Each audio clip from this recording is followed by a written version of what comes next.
శ్రీ చంద్రబాబు నాయుడు గారి యొక్క క్యాబినెట్లో ఒక యువ ప్రతినిధి ఉన్నారు, ఒక యువతకు మార్గదర్శి ఉన్నారు. యువగళం పాదయాత్ర పేరుతో 226 రోజుల పాటు 4000 కిలోమీటర్లు రాష్ట్రమంతా తిరిగి సదవగాహనతోటి ప్రజా ప్రత్యక్ష అనుబంధం కలిగినటువంటి నేతగా, ఆధునిక ఆలోచనలకు ప్రతినిధిగా, రాష్ట్ర మానవ వనరుల అభివృద్ధి, IT, communications, electronics, real time governance శాఖ అమాత్యవర్యులు శ్రీ నారా లోకేష్ బాబు గారు. బాబు గారి తనయుడిగా కాదు, వారి యొక్క ఆలోచనలకు తనయుడుగా అన్నట్టుగా ఈ రాష్ట్ర అభివృద్ధికి కట్టుబడి నిబద్ధతతో కృషి చేస్తున్న శ్రీ నారా లోకేష్ గారిని మాట్లాడవలసిందిగా మనవి.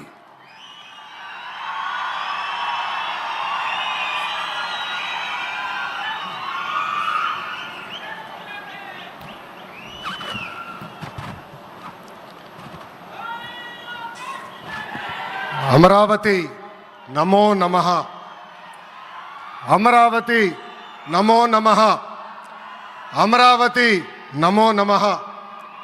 వేదికమైనున్న ఆర్కిటెక్ట్ ఆఫ్ మోడర్న్ భారత్ గౌరవ ప్రధానమంత్రి నరేంద్ర మోడీ గారికి, మన పేదల నాయకుడు గౌరవ ముఖ్యమంత్రి చంద్రబాబు నాయుడు గారికి, నా అన్న గౌరవ ఉప ముఖ్యమంత్రి పవన్ అన్నకి, వేదికమైనున్న ఇతర గౌరవ పెద్దలకు, ప్రాణాలు సైతం లెక్క చేయకుండా అమరావతి కోసం పోరాడిన రైతులకు, ప్రజలకు నా హృదయపూర్వక నమస్కారాలు. ముందుగా పహల్గామ్ ఉగ్రవాద దాడిలో చనిపోయిన వారికి నేను నివాళులర్పిస్తున్నా. ఉగ్రవాదుల దాడిలో చనిపోయిన వారి కుటుంబానికి దేశం మొత్తం అండగా నిలబడుతుంది. పాకిస్తాన్ గీత దాటింది, అమాయకుల్ని చంపింది, చాలా పెద్ద తప్పు చేసింది. ఒక్క పాకిస్తాన్ కాదు, 100 పాకిస్తాన్లు వచ్చినా భారతదేశ నేలపై మొలిచిన గడ్డి కూడా పీకలేరు. 100 పాకిస్తాన్లకు సమాధానం చెప్పే ఒక్క మిసైల్ మన దగ్గర ఉంది. ఆ మిసైల్ ఏంటో తెలుసా? నమో గౌరవ ప్రధానమంత్రి నరేంద్ర మోడీ గారు. సింహం ముందల ఆటలు ఆడకూడదు, ఆడితే ఏమవుతుంది? మన సింహం నమో కొట్టే దెబ్బకి వరల్డ్ మ్యాప్లోనే పాకిస్తాన్ అని మిస్సింగ్ రావటం ఖాయం. ఈరోజు పాకిస్తాన్ ఆర్మీలో పనిచేసేవారు కొంతమంది రాజీనామా చేశారు, కొంతమంది సెలవులు పెట్టిపోయారు. దట్ ఈస్ మన నమో. నమో కొట్టే దెబ్బకి పాకిస్తాన్ దిమ్మ తిరుగుతాం ఖాయం. ఈరోజు నేను గర్వంగా చెప్పగలుగుతున్నా, ఎంటైర్ నేషన్ స్టాండ్స్ విత్ మన నమో. కేంద్రం ఈరోజు కులగణన చేయాలన్న నిర్ణయం తీసుకుంది. ఇది ఒక నిర్ణయం కాదు, ఇది ఒక సంచలనం. Where others hesitated for decades, Namo acted, rewriting history with courage. True to his commitment to empower the marginalised and deprived, Namo's bold stroke will deliver social justice in its truest form. Namo గారికి ఆంధ్రప్రదేశ్ అన్న, అమరావతి అన్న ఎంతో ప్రేమ. ఇప్పుడు ఆయన ఢిల్లీలో ఎంత బిజీగా ఉన్నారో మనందరూ తెలుసు. ఆయన ఈ కార్యక్రమానికి వచ్చారు. 2024 ఎన్నికల్లో ప్రజలు ఎన్డీఏ ప్రభుత్వానికి గెలిపించారు. అందుకే మన ప్రధాని నమో గారు ఆంధ్రప్రదేశ్ కోరిన అన్ని కోరికలు తీరుస్తున్నారు. మొన్నే విశాఖపట్నానికి వచ్చి railway zone, NTPC green project, Nakkapalli bulk drug పార్క్కి నిధులు కేటాయించారు. ఏకంగా విశాఖపట్నం ఉక్కు ఫ్యాక్టరీని కాపాడారు. ఇప్పుడు అమరావతికి వచ్చి నిధులే కాదు పనులు కూడా ప్రారంభించబోతున్నారు. మనం ఒకసారి గతం కూడా గుర్తు చేసుకోవాలి. 2014లో రాష్ట్ర విభజన జరిగింది. కట్టుబట్టలతో మెడబట్టి మన బయటికి గెంటేశారు. ఎక్కడి నుంచి పరిపాలించాలో తెలియని పరిస్థితి. కానీ మన సిబిఎన్ గారికి సంక్షోభాలు కొత్త కాదు. ఒక పక్కన సంక్షేమం, మరో పక్కన అభివృద్ధి చేసి చూపించారు. అందరి ఆమోదం తెలిపిన తర్వాతనే అమరావతి రాజధానిగా ప్రకటించారు.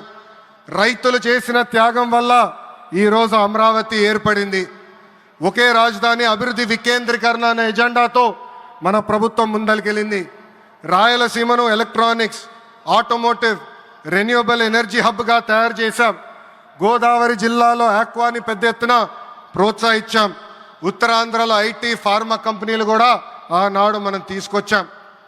కానీ 2019 నుంచి 24 వరకు విధ్వంస పాలన మనం చూసాం. మన సిబిఎన్ పై ఉన్న వ్యక్తిగత కక్షతో అమరావతిని చంపేయాలని చూశారు. ఒక్క ఇటుక కూడా పెట్టకుండా 3 రాజధానులంటూ 5 సంవత్సరాలు గడిపేశారు. 8 ఏళ్ల పిల్లోడి దగ్గర నుంచి 80 సంవత్సరాల వృద్ధుల వరకు జై అమరావతి అంటూ జెండా బతుకుని రోడ్డు పైకి వచ్చి ధర్నాలు చేస్తాం, పోరాటాలు చేస్తాం మనందరం చూసాం. జై అమరావతి అన్నందుకు రైతులకి సంఖ్యలు వేశారు.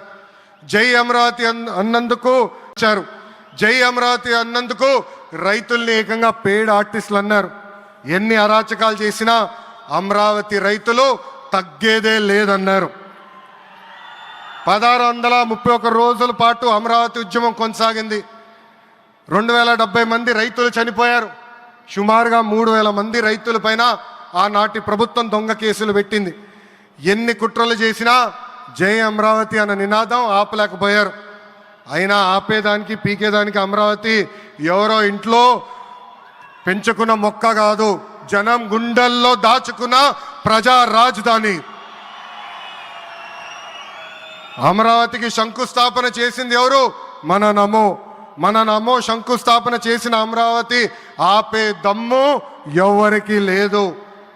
1631 రోజుల పాటు పోరాడి అమరావతిని నిలబెట్టిన రైతులకి నేను ఈరోజు శిరస్సు వంచి నమస్కరిస్తున్నాను. ప్రధాని నమో గారి చేతి మీదుగా అమరావతి పనులు తిరిగి ప్రారంభం అవుతున్నాయి. ఇంకా అమరావతి అన్స్టాపబుల్. అభివృద్ధి వికేంద్రీకరణ అంతే స్పీడ్గా జరిగిపోతుంది. Polavaram, Visakha steel plant, Bhogapuram airport, Prakasam జిల్లాలో CBG plant, Kurnool high court bench, ఇలా అన్ని కార్యక్రమాలు జెట్ స్పీడ్తో జరుగుతాయి. ప్రజాప్రభుత్వం ఏర్పడిన 10 నెలల్లోనే 8 లక్షల కోట్ల పెట్టుబడితో వాటి ద్వారా 5 లక్షల మందికి ఉద్యోగాల అవకాశాలు కల్పించడానికి అనేక నిర్ణయాలు మేము తీసుకున్నాం, ఒప్పందాలు కుదిరించుకున్నాం. అంతేకాదు 16,347 పోస్టులతో మెగా డిఎస్సి నోటిఫికేషన్ కూడా ఇచ్చాం. 5 ఏళ్ళలో ప్రైవేట్ రంగంలో 20 లక్షల ఉద్యోగాలు కల్పించాలని ఒకే ఒక లక్ష్యంతో ఈ ప్రజాప్రభుత్వం పనిచేస్తుంది. ఆంధ్రప్రదేశ్లో ఇప్పుడు డబుల్ ఇంజిన్ సర్కార్ ఉంది. 2 పవర్ఫుల్ ఇంజిన్లు. ఒక పక్కన మన నమో, మరో పక్కన మన సిబిఎన్ గారు. అభివృద్ధి సంక్షేమం అనేది జోడెద్దుల బండి. ఎన్ని ఇబ్బందులు ఉన్నా సంక్షేమ కార్యక్రమాలు అమలు చేస్తూ అభివృద్ధి పరుగులు పెట్టిస్తున్నారు మన సిబిఎన్, మన పవన్ అన్న. ఇంకా మనకి తిరిగే లేదు. ఇది తెలుపుకుంటూ గౌరవ ముఖ్యమంత్రి గారు ఎప్పుడూ మన పైన ప్రేమ చూపిస్తూనే ఉన్నారు. మనం అడిగిన అన్ని కోరికలు తీర్చుకుంటూనే వస్తున్నారు. నాకు తెలిసినంతవరకు ఏ రాష్ట్రానికి కూడా ప్రధానమంత్రి గారు ఇన్నిసార్లు వెళ్ళింది లేదు. దానికి నేను హృదయపూర్వక ధన్యవాదాలు తెలుపుకుంటూ జై అమరావతి, జై అమరావతి, జై అమరావతి, జై ఆంధ్రప్రదేశ్, జై ఆంధ్రప్రదేశ్, జై ఆంధ్రప్రదేశ్.